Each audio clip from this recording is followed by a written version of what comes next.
Welcome back to the KDKA-TV Sunday edition. I'm Rick Dayton. The economy of Pittsburgh's region looking pretty strong. As a matter of fact, earlier in the year, the unemployment rate for our area dropped to its lowest point since the early 1970s. Fewer of those jobs, however, are in manufacturing. 20 years ago, nearly 130,000 people working in Pittsburgh's manufacturing sector. Today, about 85,000. This past week, Carnegie Mellon University opening a new project that they're touting as a new era in manufacturing. University helping to turn an abandoned steel mill into a home for researchers and robotics. You can see this place. It's the linchpin of Pittsburgh's future in manufacturing. And this morning we are joined by two of the women who were instrumental in that particular project. Sandra DeVincent-Wolf is Director of Research Partnerships at Carnegie Mellon's College of Engineering, also in charge of the school's Next Manufacturing Center and the Manufacturing Futures Initiative. Also joining us is Susie Teal. She is the head of marketing communications for ARM, which is an acronym standing for Advanced Robotics for Manufacturing. And joined alongside by Jerry Micco of the Post-Gazette. And thank you ladies very much for being here. You're welcome. Happy to be here. What is manufacturing in the 21st century? If we just put it out there that way, what is considered a manufacturing job or a manufacturing company? We like to look at it as a technology job. We look at it as the confluence between using human skills and skills that and technologies that come from robots, that come from AI, that come from other advanced manufacturing, working together to produce the products that people want in the United States. So it's not just a matter of something producing widgets as it was in the 1930s or the 1950s or the 1970s. It's not a matter of this comes in as a raw material, it gets transformed to something else, put on a boxcar and shipped down the line to a distribution point. It's changing. Is that what I'm hearing? It is. And while that is still true, today we have the ability to use sensors, to use automation, robotics, to supplement that whole system and to make our factories smarter, to make things more efficient, to use data analytics, to look at how things are going, how is your equipment behaving, how are your operators interacting with your equipment in order to make things more efficient. So it's a way of assisting the workers that are in manufacturing and making the whole system more efficient, more cost effective. And we also like to say that the robots do the D jobs, dirty, dangerous, and dull, that people don't typically want to do. Right. So when growing up here, and I grew up in Newcastle, which had a lot of steel mills in it and different kinds of mills, those are all gone. So you are now in a mill that is now long gone, but you're the first tenants there. But what is it that earlier we talked before Susie, before the show, about manufacturing, and how is it you're going to try to attract more people? What are you going to try to do to get people to say, hey, these are the jobs to come and get? You know, college isn't necessarily for everyone, but these jobs here are good paying jobs. How do you get that word out, and how do you get those folks trained?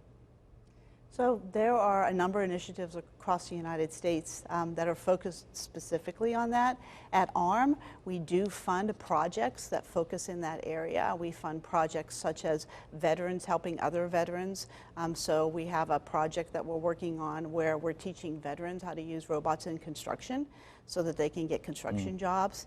And so I think it really comes down to what's really key is changing the mindset in the United States, that manufacturing jobs are great, well-paying jobs with good benefits. There's actually a shortage of manufacturing, about 800,000 we've heard open jobs in manufacturing in the United States today. So there is a labor shortage for manufacturing, and we're trying to fill that by working with universities like Carnegie Mellon and others to do everything from online education all the way up to degree programs that fill every need and every type of job in manufacturing. Sandra, how has Carnegie Mellon forged its way into a leadership position in this regard? Obviously, engineering has been a fine part of CMU for years and years, but how has CMU become a leader in this space? So it's really been about a partnership between the schools at Carnegie Mellon. So there's a lot of activity going on now at the intersection of digital technologies and physical technologies. And that's what our Manufacturing Futures Initiative is all about. It's about bringing together faculty, students, researchers, staff that work in the digital technologies like computer vision, machine learning, data analytics, and artificial intelligence, and matching them up with faculty and researchers that work in advanced manufacturing technologies, like additive manufacturing or 3D printing, like robotics, materials discovery, biomanufacturing, and all kinds of other areas, and using the digital skills basically to transform the physical technologies and push them forward into this current state of manufacturing. So is robotics then just the new tool? I mean, it used to be that a pipe fitter would be using a great big wrench and tap and die sets and things like that to make the pipes and put. Is the robot just taking its place in terms of those hard physical tools? Is definitely a tool. A lot of the advanced technologies really are just that. Additive manufacturing, also just a tool.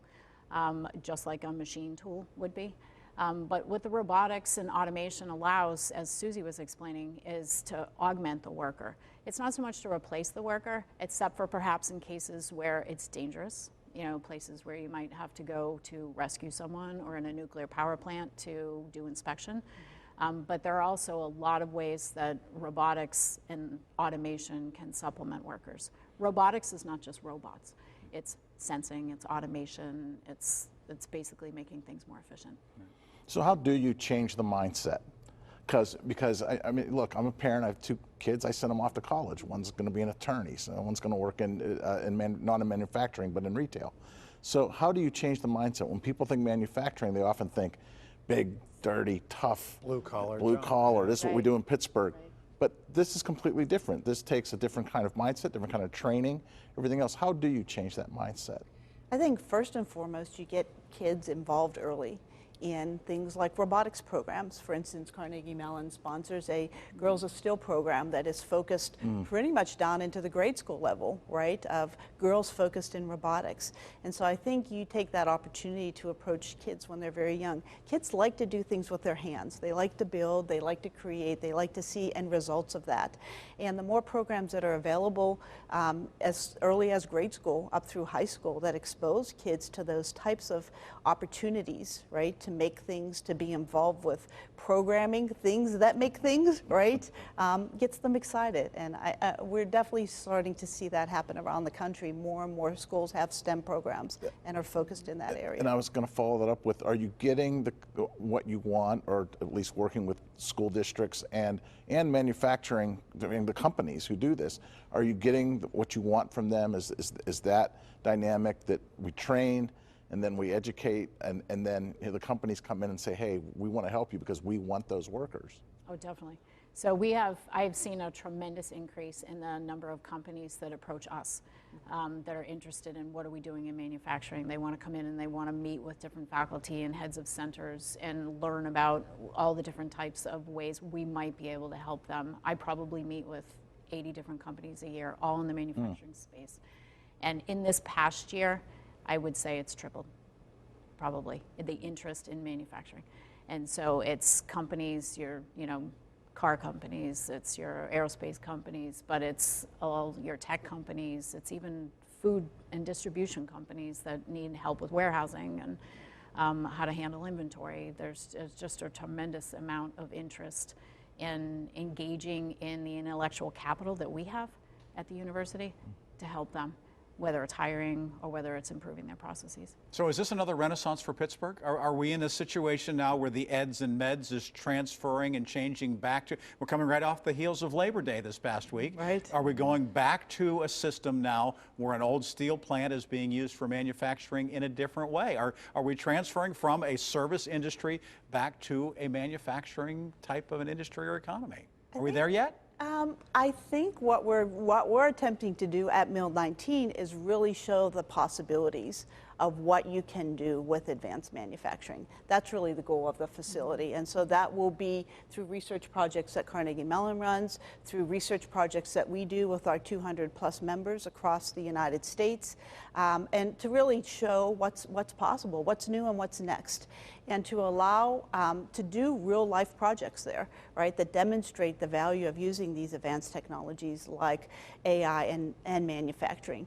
So it won't necessarily just be focused on AI and robotics. So it won't be just focused on trying to build the manufacturing sector in Pittsburgh, but just help impact the manufacturing sector across the United States, with Pittsburgh as the central point of where a lot of that expertise is going to come from.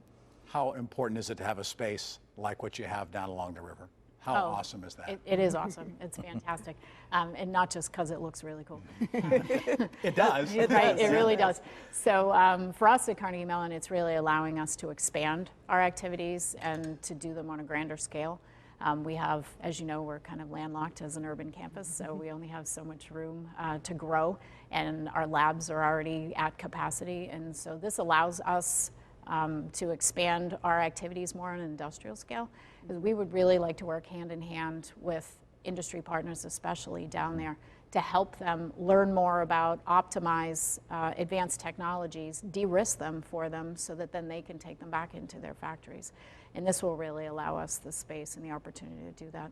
Fascinating things going on right here in Pittsburgh. Ladies, thank you very much for explaining to us what's going on and the efforts that are being done right now to lead the way. Thank you. You're welcome. Very much appreciated. Susie and Sandra, we appreciate your insight there. And we'll be back in a moment with the KDPG Sunday edition and wrap things up on this Sunday morning.